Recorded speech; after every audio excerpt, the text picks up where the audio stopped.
മിൻ മുഹമ്മദിർ റസൂലില്ലാഹ് അല്ലാഹുവിന്റെ പ്രവാചകനായ മുഹമ്മദാണ് എഴുതുന്നത്. മിൻ മുഹമ്മദ് ഇബ്നു അബ്ദില്ലാഹ് എന്നെഴുതിയാൽ മതി, റസൂലുള്ളാഹ് എന്നത് വേണ്ട. നിങ്ങൾ റസൂലാണെന്നുള്ള വിശ്വാസം ഞങ്ങൾക്കുണ്ടെങ്കിൽ ഞങ്ങൾ നിങ്ങൾ കൂടെ വരൂലേ? നിങ്ങൾ പ്രവാചകനാണെന്ന് ഞങ്ങൾക്ക് വിശ്വാസമില്ല. അതുകൊണ്ട് മിൻ മുഹമ്മദ് റസൂലില്ലാഹ് എന്ന് വേണ്ട, മുഹമ്മദ് ഇബ്നു അബ്ദില്ലാഹ് എന്ന് എഴുതിയാൽ മതി. അലിയിനോട് വെട്ടാൻ പറഞ്ഞപ്പോ, ആ റസൂലുള്ളാഹ് എന്നത് വെട്ടാൻ പറഞ്ഞപ്പോ അലി തങ്ങളുടെ കൈകൾക്ക് ധൈര്യം വന്നില്ല. എങ്ങനെയാണ് റസൂലുള്ളാഹ് എന്നൊരു പദം വെട്ടിപ്പോകുന്നത്? ഹബീബിനോട് സ്നേഹമുള്ള ഒരാൾക്ക് എങ്ങനെയാണ് റസൂലുള്ളാഹ് എന്ന് പറഞ്ഞ വാക്കിന്റെ മുകളിൽ പേന കൊണ്ട് എഴുതാൻ പറ്റുന്നത്? അലി പറഞ്ഞു, നബിയെ എനിക്ക് പറ്റൂല, നബിയെ എനിക്ക് പറ്റൂല.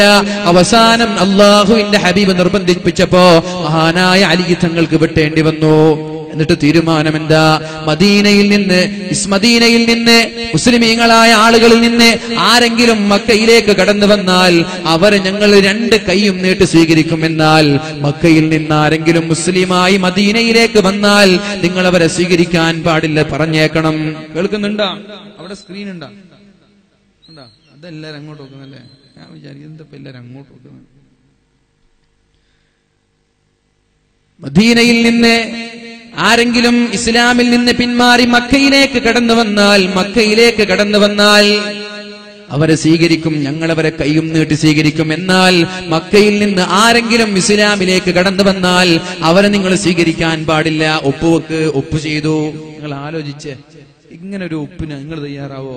നബി തങ്ങൾ തയ്യാറാവാണ്. കുഴപ്പമില്ല, മുസ്ലിമായിട്ട് വന്നവരെ ഞങ്ങൾ സ്വീകരിക്കൂല, എന്നാൽ ഞങ്ങൾ ആളിൽ നിന്ന് വന്നാൽ നിങ്ങൾ സ്വീകരിച്ചോളി. ഒപ്പിട്ട് കൊടുത്തു.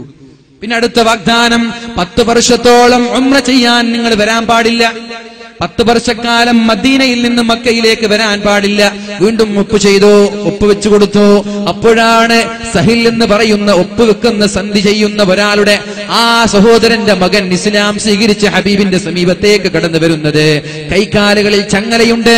അബൂജന്തൽ റളിയല്ലാഹു അൻഹു, അദ്ദേഹത്തിന്റെ കൈകളിൽ ചങ്ങലക്കെട്ടുകളുണ്ട്. എവിടെയോ ബന്ദിയാക്കിയിരിക്കുന്ന സ്ഥലത്തു നിന്ന് ശത്രുക്കളോട് പോരാടി കൈകാലുകളിലുള്ള ചങ്ങലകൾ പൊട്ടിച്ചുകൊണ്ട് ഹബീബിന്റെ സമീപത്തേക്ക് ഓടി വന്നുകൊണ്ട് പറഞ്ഞു, യാ റസൂലല്ലാഹ്, അല്ലാഹുവിന്റെ ഹബീബേ, ഞാൻ അങ്ങയുടെ കൂടെ മദീനയിലേക്ക് കടന്നു വരികയാണ് നബിയെ, എന്നെയും താങ്കൾ മദീനയിലേക്ക് കൂടെ കൊണ്ടുപോകണമെന്ന് പറഞ്ഞപ്പോ, ശത്രുക്കളുടെ ശിക്ഷ സഹിക്കാൻ ഞങ്ങൾക്ക് കഴിയുന്നില്ല, ശത്രുക്കളുടെ പരീക്ഷണം സഹിക്കാൻ കഴിയുന്നില്ല, ജയിൽ പുള്ളിയാക്കി ക്രൂരമായി പീഡിപ്പിക്കുകയാണ് റസൂലേ, എന്റെ ശരീരത്തിലുള്ള അടികളുടെ പാടുകൾ കാണുന്നുണ്ടല്ലോ, ഞാൻ അങ്ങയുടെ കൂടെ കടന്നു വരട്ടെ എന്ന് മുത്തുനബിയോട് ചോദിച്ചപ്പോ അവിടെയുള്ള സ്വഹാബാക്കളുടെ കൺതടങ്ങൾ നിറഞ്ഞു പോയെങ്കിലും അല്ലാഹുവിന്റെ ഹബീബ് അബൂജന്തലിനോട് പറയാണ്, അബൂജന്തലെ, എന്റെ കൂടെ വരാൻ പറ്റൂല, കാരണം ഒപ്പ് വെച്ച് കഴിഞ്ഞു, ഇനി വരാൻ പറ്റൂല. നിങ്ങളൊന്ന് ചോദിച്ചു നോക്കി, അല്ല ഇവരെ കൊണ്ടുപോയി കൂടെ? കൊണ്ടുപോവാൻ ഞങ്ങൾ അനുവദിക്കൂല, നിങ്ങൾ ആദ്യം തന്നെ വാക്ക് തെറ്റിക്കാൻ പാടില്ല. എന്നിട്ട് സഹലിനെ ക്രൂരമായി നിലത്തിലൂടെ വലിച്ചിഴച്ച് ചങ്ങലക്കെട്ടുകളുമായി തിരിച്ചു കൊണ്ടുപോകുന്നത് നിറഞ്ഞ കൺതടങ്ങളുമായി സ്വഹാബാക്കളും നബിതങ്ങളും നിസ്സഹായനായി നോക്കി നിന്നു.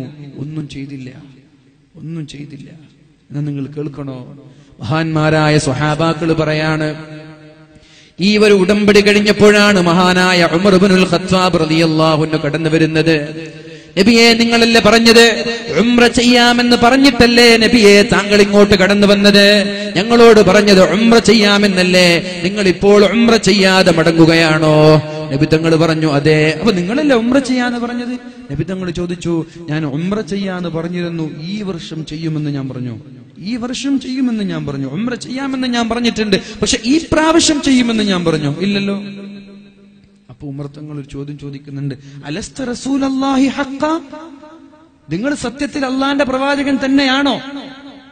ഉമർ തങ്ങൾ ചോദിച്ച ചോദ്യമാണ്, അലസ്ത റസൂലല്ലാഹി ഹഖ്ഖ, നിങ്ങൾ അല്ലാഹുവിന്റെ റസൂലിന്റെ പ്രവാചകൻ തന്നെയാണോ? അല്ല, കള്ളപ്രവാചകനാണോ? വിധങ്ങളൊന്നും മിണ്ടിയില്ല. നേരെ പോയി മഹാനായ സിദ്ദീഖുൽ അക്ബർ റളിയല്ലാഹു അൻഹുവിന്റെ സമീപത്തേക്ക്.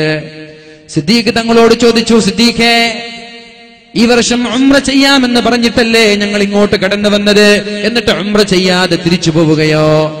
സിദ്ദീഖ് തങ്ങളും ചോദിച്ചു, ഉമറേ, ഈ വർഷം ഉംറ ചെയ്യുമെന്ന് അല്ലാഹുവിന്റെ ഹബീബ് പറഞ്ഞിട്ടില്ലല്ലോ. സിദ്ദീഖ് തങ്ങളോടും ചോദിച്ചോ, അള്ളാഹുവിന്റെ പ്രവാചകൻ തന്നെയാണോ ഇത്? സത്യത്തിൽ അള്ളാഹുവിന്റെ പ്രവാചകൻ തന്നെയാണോ എന്ന് മഹാനായ ഉമർ തങ്ങൾ ദേഷ്യം കൊണ്ട് ചോദിച്ചിട്ടുണ്ട്. അപ്പോഴാണ് അള്ളാഹുവിന്റെ ഹബീബ് സ്വഹാബാക്കളോട് പറയുന്നത്, ഞങ്ങൾ ആരും ഉംറ ചെയ്യുന്നില്ല, നിങ്ങൾ തഹല്ലുലാവണം, എല്ലാവരും മുടി കളയണം, ആടിനെ അറുത്തു കൊടുക്കണം, എന്നിട്ട് മദീനയിലേക്ക് തിരിച്ചു പോകണമെന്ന് പറഞ്ഞപ്പോ ഒരു സ്വഹാബിയും നബി തങ്ങൾ പറഞ്ഞത് കേൾക്കാൻ തയ്യാറായില്ല. ഒരു സ്വഹാബിയും കേട്ടില്ല. എന്താ നബി തങ്ങൾ പറഞ്ഞത്? ഉംറ ചെയ്യുന്നില്ല, തൽക്കാലം കഫാറത്ത് കൊടുത്ത് പ്രായശ്ചിത്തം ചെയ്തിട്ട് തലവടിച്ച് നമ്മൾ മദീനയിലേക്ക് തിരിച്ചു പോവാൻ. സ്വഹാബാക്കൾ ഒരാളും കേട്ടില്ല. നബി തങ്ങൾ ഇങ്ങനെ വേദനയോടെ ദുഃഖത്തോടെ ഇരിക്കുമ്പോഴാണ് ഭാര്യ ഉമ്മു സലമ റളിയല്ലാഹു അൻഹ കടന്നു വരുന്നത്. യാ റസൂലല്ലാഹ്, അല്ലാഹുവിന്റെ ഹബീബേ, എന്തിനാണ് ദുഃഖിച്ചിരിക്കുന്നത്? എന്തേ, നിങ്ങൾക്ക് എന്തു പറ്റി നബിയേ? അപ്പോഴാണ് അല്ലാഹുവിന്റെ ഹബീബ് പറയുന്നത്, ഞാൻ എന്റെ സ്വഹാബാക്കളോട് ഒരു കാര്യം പറഞ്ഞിട്ട് സ്വഹാബാക്കൾ അത് കേട്ടിട്ടില്ലല്ലോ, സ്വഹാബാക്കൾ അത് കേൾക്കുന്നില്ലല്ലോ. ഞാനൊരു കാര്യം പറഞ്ഞു, സ്വഹാബാക്കൾ കേട്ടിട്ടില്ല, എനിക്ക് വല്ലാത്ത വിഷമം തോന്നിയെന്ന് അല്ലാഹുവിന്റെ ഹബീബായ റസൂലുള്ളാഹി സല്ലല്ലാഹു അലൈഹി വസല്ലം മഹദിയായ ഉമ്മു സലമ റളിയല്ലാഹു അൻഹയോട് പറഞ്ഞപ്പോഴാണ് ഉമ്മു സലമ റളിയല്ലാഹു അൻഹ പറയുന്നത്, യാ റസൂലല്ലാഹ്, അല്ലാഹുവിന്റെ മുത്തുനബിയെ, ഞാൻ നിങ്ങൾക്കൊരു ഉപഹാരം, ഒരു ഐഡിയ പറഞ്ഞു തരാം, ഒരു ഉപായം പറഞ്ഞു തരാം. നിങ്ങൾ ആരോടും ആരോടും മിണ്ടരുത്. നിങ്ങൾ നിങ്ങളുടെ തലയുടെ മുടിയെടുത്ത് കഫാറത്ത് കൊടുക്കണം നബിയെ. എന്നിട്ട് നിങ്ങൾ മദീനയിലേക്ക് മടങ്ങണം നബിയെ. എന്നിട്ട് നിങ്ങൾ ഉംറയിൽ നിന്ന് തഹല്ലുലാവണം നബിയെ. ഇത് കേട്ടപ്പോ നബി തങ്ങൾക്ക് തോന്നി, നല്ല ഐഡിയ ആണല്ലോ, നല്ല ഉപായമാണല്ലോ, നല്ല തന്ത്രമാണല്ലോ. നബി തങ്ങൾ നേരെ പോയി മുടി പഠിച്ചു കളഞ്ഞു. എന്നിട്ട് ഉംറ ചെയ്യാതെ മടങ്ങി പോകുന്നതിന്റെ പ്രായശ്ചിത്തമായി ആടിനറുത്തു. ഇത് കണ്ടപ്പോഴേക്കും സ്വഹാബാക്കളൊക്കെ ഞെട്ടിത്തിരിച്ചു. യാ അല്ലാഹ്, യാ അല്ലാഹ്, അള്ളാഹുവിന്റെ ഹബീബ് ഒരു കാര്യം ഏൽപ്പിച്ചിട്ട് ഞങ്ങൾ ചെയ്തിട്ടില്ലല്ലോ, ഹബീബ് ഏൽപ്പിച്ച കാര്യം ചെയ്യാൻ ഞങ്ങൾ മടിച്ചുവല്ലോ എന്ന് പറഞ്ഞിട്ട് സ്വഹാബാക്കൾ കൂട്ടം കൂട്ടമായി ഓടി മുടി കളയുകയും ആടിനെ അറുത്തു കൊടുക്കുകയും ചെയ്തു. എന്നാൽ ഉമർ തങ്ങളുടെ കഥ കേൾക്കണോ? ഈ ഒരു സംഭവം പറഞ്ഞ ഉമർ തങ്ങൾക്ക് വിഷമം പിടിച്ചു. പിന്നെ വർഷങ്ങളോളം നോമ്പ് നോക്കാൻ തുടങ്ങി, വർഷങ്ങളോളം രാത്രി നിസ്കരിക്കാൻ തുടങ്ങി, ഒരുപാട് അടിമകളെ മോചിപ്പിക്കാൻ തുടങ്ങി. എന്നിട്ട് മഹാനായ ഉമർ തങ്ങൾ പറയാണ്, എന്റെ മനസ്സിന് സംതൃപ്തിയാകുന്നത് വരെ, അള്ളാഹു എനിക്ക് പുറത്തു തന്നു എന്നും അള്ളാഹു എന്നെ തൃപ്തിപ്പെട്ടു എന്നും തോന്നുന്നത് വരെ വർഷങ്ങളോളമാണ് ഇതിന് പ്രായശ്ചിത്തമായി ഞാൻ നോമ്പ് നോറ്റത് എന്ന് മഹാനായ ഉമർ ഇബ്നുൽ ഖത്താബ് റളിയല്ലാഹു അൻഹു പറയുന്നുണ്ട്. എന്നാൽ അള്ളാഹുവിന്റെ ഹബീബ് അവിടെ ഉപയോഗിച്ചത് വിവേകമാണ്, വികാരമല്ല. ഉമർ തങ്ങൾ ഉപയോഗിച്ചത് വികാരമാണ്. ആ ഒരു വിവേകം നമ്മളും ഉപയോഗിക്കുക. നമ്മളിവിടെ വികാരം ഉപയോഗിച്ച് പള്ളിയുടെ ഉസ്താദിനെ കൈത്തെടുത്ത് കൊന്നപ്പോ വടിയും വാളും കുന്തവുമായി ഇറങ്ങി ഇവിടെ പ്രശ്നം ഉണ്ടാക്കി. എന്താ ഇവിടെ നേടാൻ പോകുന്നത്? നിരപരാധികൾ കൊല്ലപ്പെടും. കൊലപാതകം നിസ്സാരവൽക്കരിക്കപ്പെടുകയാണ്.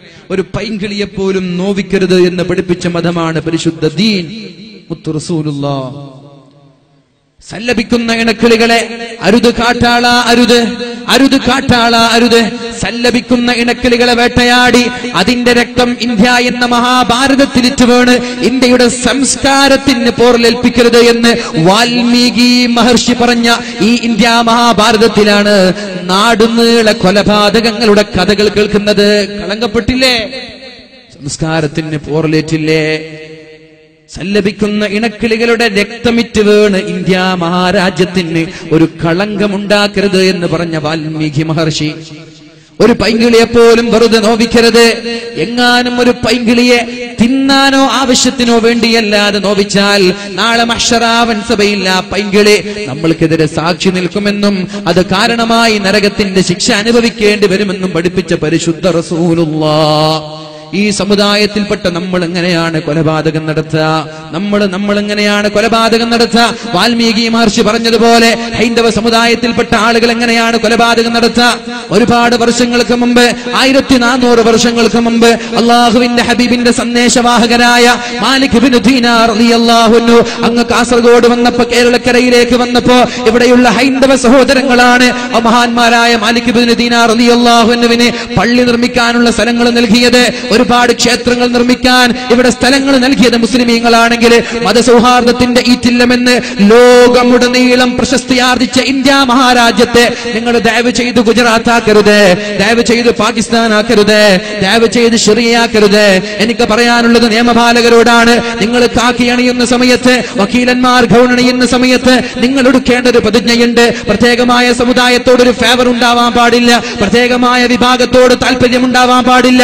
നിയമം നിയമത്തിന്റെ വഴിയിലാവണം. ഒരാളോടും പ്രത്യേകമായ പ്രീതി, ചില ആളുകൾക്ക് പ്രത്യേകമായ നിയമം, ചില ആളുകൾക്ക് പ്രത്യേകമായ നിയമം. മുസ്ലിമീങ്ങൾക്ക് മാത്രം സംവരണം ചെയ്യപ്പെട്ട UAPA. എന്നാൽ മറ്റു ചില ആളുകൾ എന്ത് ചെയ്താലും അവരെ ഡമ്മി പ്രതികളെ കൊണ്ടുവന്ന് അവരെ സംരക്ഷിക്കുന്ന ഒരു സംവിധാനം നമ്മുടെ നാട്ടുകാരായ നിയമപാലകർ തുടങ്ങിയാൽ ഇതിന്റെ ദൂരവ്യാപകമായ ഭവിഷ്യത്ത് അനുഭവിക്കേണ്ടത് നിങ്ങൾ തന്നെയാണെന്ന് മറന്നു പോകരുത്. ഇത് പാകിസ്ഥാനായി മാറും. പിന്നെ സ്കൂളിൽ ബോംബ് സ്ഫോടനങ്ങൾ, മക്കളെ സ്കൂളിൽ പറഞ്ഞയച്ചതാണ്, അവിടെയുണ്ട് ചാവേർ സ്ഫോടനങ്ങൾ. അങ്ങാടിയിലേക്ക് ഫ്രൂട്ട്സ് വാങ്ങാൻ വന്നതാണ്, ചാവേർ സ്ഫോടനം. അവിടെ അമ്പലത്തിൽ ഒന്ന് പൂജിക്കാൻ പോയതാണ്, അവിടെയും ബോംബ് സ്ഫോടനം. പള്ളിയിലേക്ക് പെരുന്നാൾ നിസ്കരിക്കാൻ വന്നതാണ്, അവിടെയും ബോംബ് സ്ഫോടനം. ഇതൊക്കെയാണ് പാകിസ്ഥാനിൽ നിന്ന് കേൾക്കുന്നത്. ദയവ് ചെയ്ത് നമ്മുടെ ഇന്ത്യ മഹാരാജ്യത്തെ, കാസർഗോഡിനെ, കേരളത്തെ ഒരു പാകിസ്ഥാനാക്കി മാറ്റരുത്. ഒരു പൂച്ച, ഒരു മുറിയിലിട്ട് നിരന്തരമായി ഒരു മിണ്ടാ പൂച്ചയെ ഒരാൾ നോവിച്ചാൽ പൂച്ച അതിന്റെ മിണ്ടാ പൂച്ച എന്ന പേര് മാറ്റി ഒരു പുലിയുടെ രൂപമായി മാറുമെന്ന് എവിടെയോ വായിച്ചത് ഞാൻ ഓർക്കുകയാണ്. നിരപരാധികളായ ആളുകളെ വളരെ ക്രൂരമായിട്ടും നിഷ്ഠൂരമായിട്ടും പള്ളികളിലും മിമ്പറുകളിലും മിനാരങ്ങളിലും കയറി വളരെ നിഷ്ഠൂരമായി കൊല ചെയ്യപ്പെടുമ്പോ അവരെ സംരക്ഷിക്കുന്ന ഒരു തീരുമാനം നമ്മുടെ നിയമപാലകരിൽ നിന്നുണ്ടാവാൻ പാടില്ല. നിങ്ങൾക്ക് വിശ്വാസമുണ്ട്, ഞങ്ങൾ നിങ്ങളെ പ്രതീക്ഷിക്കുകയാണ്. നമ്മുടെ നാട്ടിൽ സമാധാനം നിലനിൽക്കണം. അതുകൊണ്ട് എന്റെ പ്രിയപ്പെട്ട ചെറുപ്പക്കാരോട് പറയുന്നത്, അള്ളാഹുവിന്റെ ഹബീബ് അവിടെ വിവേകം കൊണ്ട് പ്രവർത്തിച്ചപ്പോ 2 വർഷം കൊണ്ട് മക്ക മുഴുവനും ഒരു ചോര പോലും ഇറ്റുവീഴാതെ നബി തങ്ങളുടെ കൈകളിലേക്ക് കടന്നു വന്നു. സ്വഹാബാക്കൾ പറയാണ്, ഫതഹു മക്ക, മക്കയിൽ അല്ലാഹുവിന്റെ ഹബീബും സ്വഹാബാക്കൾക്കും മക്ക വിജയമുണ്ടായത് സത്യത്തിൽ മക്ക വിജയം അന്നല്ല ഉണ്ടായത്. ഹുദൈബിയ സന്ധി നടന്നപ്പോ അല്ലാഹുവിന്റെ ഹബീബ് വികാരത്തിന് അടിമപ്പെടാതെ വിവേകം കാണിച്ചതുകൊണ്ടാണ് മക്കത്തുൽ ഫതഹ്, വിശാലമായ മക്ക എന്ന നാട് അല്ലാഹുവിന്റെ ഹബീബിന് തിരിച്ചു ലഭിക്കാനുള്ള കാരണം അന്നത്തെ ക്ഷമയായിരുന്നു, സംയമനമായിരുന്നു എന്ന് മഹാന്മാരായ സ്വഹാബാക്കൾ പഠിപ്പിക്കുമ്പോ എന്റെ പ്രിയപ്പെട്ട ചെറുപ്പക്കാരാ, എന്റെ പ്രിയപ്പെട്ട കാസർഗോട്ടിലുള്ള സ്നേഹനിധികളായ സുഹൃത്തുക്കളെ, എനിക്ക് പറയാനുള്ളത് സംയമനമാണ് നമ്മുടെ ആയുധം. നമ്മുടെ ആയുധം ക്ഷമയാണ്. അള്ളാഹുവിനോട് ദുആ ചെയ്യലല്ലാതെ പരിഹാരമില്ല. ഇവിടെ കൊലപാതകം ചെയ്യപ്പെട്ട ക്രിമിനലുകളായ ആളുകൾക്ക് ശക്തമായ വകുപ്പുകൾ വാങ്ങിച്ചു കൊടുക്കാൻ വേണ്ടി നമ്മൾ പോരാടണം. അതിന്റെ പേരിൽ ഒരു രക്തം പോലും നമ്മുടെ കാസർഗോഡ് വീഴാൻ പാടില്ല. അതിന്റെ പേരിൽ ഒരു രക്തം പോലും നമ്മുടെ കേരളത്തിൽ വീഴാൻ പാടില്ല. അതിനൊരു പ്രതികാരമായ ഒരു രക്തം പോലും, ഒരു പാവപ്പെട്ട ഭാര്യ പോലും ഇവിടെ വിധവയാവാൻ പാടില്ല. ഒരു പാവപ്പെട്ട മക്കൾ പോലും ഇവിടെ യത്തീമായി അനാഥരായി മാറാൻ പാടില്ല. എന്തിനാണ് ആരെയൊക്കെ കൊലപ്പെടുത്തിയിട്ട് എന്ത് നേട്ടമാണ് നമ്മൾക്ക് ലഭിക്കാൻ പോകുന്നത്? ഒരുപാട് അനാഥമാർ, ഒരുപാട് വിധവമാർ, ഒരുപാട് ഉപ്പയില്ലാത്ത മക്കൾ, മക്കളില്ലാത്ത ഉപ്പമാർ ലോകത്തിന്റെ കണ്ണുനീര് കുടിച്ചിട്ട് എന്ത് നേട്ടമാണ് നമ്മൾക്കുള്ളത്? പക്ഷേ എനിക്ക് പറയാനുള്ളത്, ക്രിമിനലുകളായ ആളുകളെ സംരക്ഷിച്ചിട്ട് ഒരുപാട് ഡമ്മികളെ ഇറക്കിയിട്ട് ക്രിമിനലുകളെ സംരക്ഷിക്കുന്ന സംവിധാനം ഇനിയും നമ്മുടെ നാടുകളിൽ തുടർന്നാൽ ഇതിന്റെ സൈഡ് എഫക്റ്റായി, ഇതിന്റെ ദൂരവ്യാപകമായ ഭവിഷ്യത്തുകൾ ഇനി വരാനിരിക്കുന്ന വർഷങ്ങളിൽ നമ്മുടെ നാടുകളിൽ ഉണ്ടായാൽ ആരൊക്കെയാണോ ഇതിനൊത്താശ ചെയ്യുന്നത്, ആരൊക്കെയാണോ ഇവരെ സംരക്ഷിക്കുന്നത്, ആരൊക്കെയാണോ അവർ വാദിക്കുന്നത്, അവരുടെ വീടിൽ പോലും സ്വസ്ഥതയോടെ കിടന്നുറങ്ങാൻ പറ്റൂല. അത് നിങ്ങൾ വിചാരിക്കണ്ട. ഇത് ലൈഫ് ഈസ് ആൻ എക്കോ എന്നാണ്. ജീവിതം എന്നാൽ ഒരു പ്രതിധ്വനിയാണ്. ഇന്ന് ചെയ്തത് നാളെ നമ്മൾക്ക് കിട്ടും. ഉപ്പ് തിന്നവൻ വെള്ളം കുടിക്കുമെന്നതിൽ സംശയമില്ല. വർഗീയ ചിന്തകൾ ഉണ്ടാക്കി 4 വോട്ടിന് വേണ്ടി മുസ്ലിമിനെയും ഹിന്ദുവിനെയും സ്പർദ്ധയുണ്ടാക്കി ഭിന്നിപ്പിക്കാൻ ശ്രമിക്കുന്ന ആളുകളോട് പറയാനുള്ളത്, എന്തിനാണ് ഈ ആഭാസങ്ങൾ കാട്ടിക്കൂട്ടുന്നത്? ഒന്ന് നിർത്താനുള്ള സമയമായിട്ടില്ലേ? എന്തിനാണ് പാവപ്പെട്ട ഉമ്മമാരുടെ കണ്ണുനീര് കുടിക്കുന്നത്? നിർത്താനുള്ള സമയമായിട്ടില്ലേ? എന്ത് നേട്ടമാണ് ഒരു പാവപ്പെട്ട ഉസ്താദിന്റെ ചോര കൊണ്ട് എന്ത് നേട്ടമാണ് നിങ്ങൾക്കുണ്ടായത്? ഞാൻ പറയട്ടെ, നമ്മുടെ കേരളത്തിൽ ഈ അടുത്തൊരു കൊലപാതകം നടന്നു. കാസർഗോഡ് ജില്ലയിലല്ല, വേറൊരു ജില്ലയിൽ. ആ കൊലപാതകം നടന്ന പ്രതികൾ പിടിക്കപ്പെട്ടപ്പോ 1 മാസം കൊണ്ട് ജാമ്യത്തിലിറങ്ങുകയുണ്ടായി. കേൾക്കണോ, 7 പ്രതികളിൽ 5 പേരും അപകടം കൊണ്ട് മരിച്ചുപോയി. ഈ അടുത്ത് നടന്നൊരു കൊലപാതകം. ഒരാൾ സൂയിസൈഡ് ചെയ്തു, ചെയ്തു, ഒരാൾ കാർ ആക്സിഡന്റിൽ പെട്ടു, ഒരാൾ ബിൽഡിങ്ങിന്റെ മുകളിൽ നിന്ന് താഴെ വീണ് മരിച്ചു. അങ്ങനെ 5ഓളം ആളുകൾ വ്യത്യസ്തമായ കാരണങ്ങളാൽ മരിച്ചുപോയത് നമ്മുടെ കൺമുന്നിൽ തെളിവുണ്ടാകുമ്പോൾ നമ്മൾക്ക് ദുആ ചെയ്യാം സർവശക്തനായ അള്ളാഹുവിനോട്, അള്ളാഹുവേ ഈ ക്രിമിനലുകളെ നീ നശിപ്പിക്കണേ അല്ലാ. സമുദായത്തിന്റെ നാടിന്റെ ഐക്യവും നാടിന്റെ സമാധാനവും തകർക്കാൻ ശ്രമിക്കുന്ന, ഇതിനു വേണ്ടി ഒത്താശ ചെയ്യുന്നവർ ആരൊക്കെ, അവർ രാഷ്ട്രീയ നേതാക്കളാവട്ടെ ആരുമാവട്ടെ, അവരെ നീ നശിപ്പിക്കണേ അല്ലാ. അള്ളാഹുവേ നമ്മുടെ നാട്ടിൽ നീ സമാധാനം നിലനിർത്തണേ അല്ലാ. അതുകൊണ്ട് എന്റെ പ്രിയമുള്ള ചെറുപ്പക്കാരായ എന്റെ സ്നേഹിതന്മാരെ, പള്ളിയിൽ കയറി കൊലപാതകം നടത്തുന്നത് നമ്മെ പ്രകോപിപ്പിക്കാനാണ്. ഉസ്താദുമാരെ വെട്ടുമ്പോഴേക്കും ഒരു മനുഷ്യന്റെ വികാരമുണരും, അതിന്റെ പേരിൽ നമ്മൾ അമ്പലങ്ങളിലേക്ക് കയറും. അരുത് അരുത്, ഇത് ഇസ്ലാം പഠിപ്പിച്ച സംസ്കാരമല്ല. നിങ്ങൾ പഠിക്കണം, മഹാനായ സക്കരിയ നബി അലൈഹിസ്സലാം, മഹാനായ യഹ്യാ നബി അലൈഹിസ്സലാം, രണ്ടുപേരെയും ജൂതന്മാർ കഴുത്തറുത്തു കൊന്നതാണ്. എങ്ങനെ ഓടിപ്പോകുന്ന മഹാനായ സക്കരിയ നബി അലൈഹിസ്സലാം ഒരു മരത്തിന്റെ അകത്തളങ്ങളിലേക്ക് കയറിയപ്പോ അദ്ദേഹത്തിന്റെ ശരീരം 2 കഷ്ണമായി ഈർച്ചവാൾ കൊണ്ട് ഈർന്നുകൊണ്ട് വധിച്ചിട്ടുണ്ട് ജൂതന്മാരായ ആളുകൾ. അതുകൊണ്ട് ഇങ്ങനെയുള്ള പരീക്ഷണങ്ങൾ കാണുമ്പോൾ ദയവ് ചെയ്ത് വെപ്രാളപ്പെടരുത്. പരീക്ഷണം കൊണ്ടേ സ്വർഗത്തിലേക്ക് കടന്നെത്താൻ, സ്വർഗം കരസ്ഥമാക്കാൻ പറ്റുകയുള്ളൂ. അല്ലാഹു തആല പരിശുദ്ധമായ ഖുർആനിൽ നമ്മോട് പറയുന്നുണ്ട്, പഴയകാല പ്രതാപം ഞാൻ നിങ്ങൾക്ക് തിരിച്ചു തരാം, പഴയകാല പ്രതാപം ഞാൻ നിങ്ങൾക്ക് തിരിച്ചു തരാം. പക്ഷെ ഒരു ഡിമാൻഡ് ഉണ്ട്. ആരും നിങ്ങളെ ഫോക്കസ് ചെയ്യൂല. നിങ്ങൾ അറ്റാക്ക് ചെയ്യാനും നിങ്ങൾ ആക്രമിക്കാനും നിങ്ങൾ എതിർക്കാൻ ഒരാളുണ്ടാവൂല. ബാങ്ക് വിളിക്കുമ്പോ മടക്കി കുത്തിയിരുന്ന ഹൈന്ദവ വിശ്വാസികൾ ഒന്ന് മടക്കുത്തി താഴ്ത്തി വെച്ചിരുന്ന കാലം നമ്മുടെ കേരളത്തിൽ ഉണ്ടായിട്ടുണ്ട്. ബാങ്ക് വിളിക്കുന്ന സമയത്ത് വീട്ടിൽ ജോലി ചെയ്യുന്ന ഹൈന്ദവ വിശ്വാസികൾ ജോലി നിർത്തി മിണ്ടാതെ ഓച്ചാനിച്ച് നിന്ന സമയം നമ്മുടെ കേരളത്തിൽ ഉണ്ടായിട്ടുണ്ട്. അമ്പറും തങ്ങളുടെയും കോന്തു നായരുടെയും മണ്ണാണിത്. സാമൂതിരിയുടെയും മാങ്ങാട്ടച്ചന്റെയും കുഞ്ഞായി മുസ്ലിയാരുടെയും നാടാണിത്. ഇവിടെയുള്ള ഐക്യവും അഖണ്ഡതയും തകർക്കപ്പെടരുത്. അതിനുവേണ്ടി നമ്മൾ പോരാടണം. പക്ഷേ നിയമത്തിന് വേണ്ടി നമ്മൾ വിശ്രമമില്ലാതെ അധ്വാനിക്കണം. രാഷ്ട്രീയ നേതാക്കൾ ഈ വേദിയിലോ സദസ്സിലോ ഉണ്ടെങ്കിൽ അവരോട് പറയാൻ, ഈ ക്രിമിനലുകളായ ആളുകളെ സംരക്ഷിക്കുന്ന ഒരു സംവിധാനം ഇനി ഉണ്ടാവാൻ പാടില്ല. ഞാൻ ചോദിക്കട്ടെ, പീഡനങ്ങൾ നടക്കുന്നുവെങ്കിൽ ഏറ്റവും കൂടുതൽ നടക്കേണ്ടത് UAE-യിലാണ്. GCC രാഷ്ട്രങ്ങളിൽ, യൂറോപ്പിലൊന്നും സഞ്ചരിച്ചിട്ടില്ല, അതുകൊണ്ട് അറിയില്ല അവിടുത്തെ കഥ എന്തെന്ന്. കുപ്പായം അഴിച്ചിട്ട് നടക്കുന്ന ഒരു ടീം ഏറ്റവും കൂടുതൽ UAE-യിലാണ്, അല്ലെ? കുപ്പായിടാതെ നടക്കുന്ന ഒരു ടീം UAE-യിലാണ്. അവിടെ ആണുങ്ങൾ ഫുൾ സ്ലീവും കൂളിംഗ് ഗ്ലാസും മുഴുവനും ഷൂസും ഒക്കെ ധരിച്ച് ഇൻസൈഡ് ചെയ്ത് നടക്കുമ്പോ ആണുങ്ങൾ ആകെ കാണാൻ ഇത്ര സ്ഥലമാണ്, എന്നാൽ പെണ്ണുങ്ങൾ ആകെ അത്രേ മറക്കുള്ളൂ. അതാണ് അവിടുത്തെ അവസ്ഥ. എന്നാൽ അവിടെയല്ലേ പീഡനം നടക്കേണ്ടത്? അവിടെയല്ലേ പീഡനങ്ങളും ബലാത്സംഗങ്ങളും കൊലപാതകങ്ങളും നടക്കേണ്ടത്? എന്തേ ഒരാൾ മറ്റൊരു പെണ്ണിനെ തോണ്ടുന്നില്ല? എന്തേ ഒന്ന് നോക്കുന്നില്ല? നമ്മുടെ നാട്ടിൽ ഇത്രയും സൂക്ഷ്മതയോടെ വസ്ത്രം ധരിച്ച് സംസ്കാരത്തോടെ ജീവിച്ചിട്ട് പോലും ക്രൂരമായ കൊലപാതകങ്ങളും ബലാത്സംഗങ്ങളും എന്തേ നടക്കുന്നത്? അതിന് കാരണം ഒന്ന് മാത്രമാണ്, ഇവിടുത്തെ നിയമം കാറ്റിൽ പറത്താനുള്ളതാണ്. അവിടുത്തെ നിയമം പോലെ നടക്കുന്നുണ്ട്. അവിടെ ഒന്ന് കൈ തോണ്ടിയാൽ നാളെ ഈ കൈ ഉയർത്താൻ തലയുണ്ടാവൂല എന്ന ബോധം UAE-യിൽ ജീവിക്കുന്ന ആളുകൾക്കറിയാം. താല്പര്യമില്ലാഞ്ഞിട്ടല്ല, നിയമത്തെ പേടിച്ചിട്ടാണ്. കുപ്പായം അഴിച്ചിട്ട് എല്ലാരും നടക്കുന്നത്. ഒന്ന് തൊടാനും ഒന്ന് തോണ്ടാനും ഒന്ന് കൂടെ പോകാനും താല്പര്യമുണ്ട്, പക്ഷേ പേടി തല പോകുമല്ലോ. പക്ഷെ ഇവിടെ അങ്ങനെയല്ല. ഇവിടെ ഇന്ന് ബലാത്സംഗം നടത്തി കൊന്ന് ഒരാഴ്ച കഴിയുമ്പോൾ ജാമ്യത്തിൽ ഇറങ്ങാണ്. അപ്പൊ അവർക്ക് ഉറപ്പായി ഇനി അടുത്ത ബലാത്സംഗം നടത്തിയാൽ എനിക്ക് വേണ്ടി വാദിക്കാൻ ഇവിടെ ആളുണ്ട്, എന്നാ പിന്നെ അടുത്ത പെണ്ണിനെ നോക്കി നടക്കും.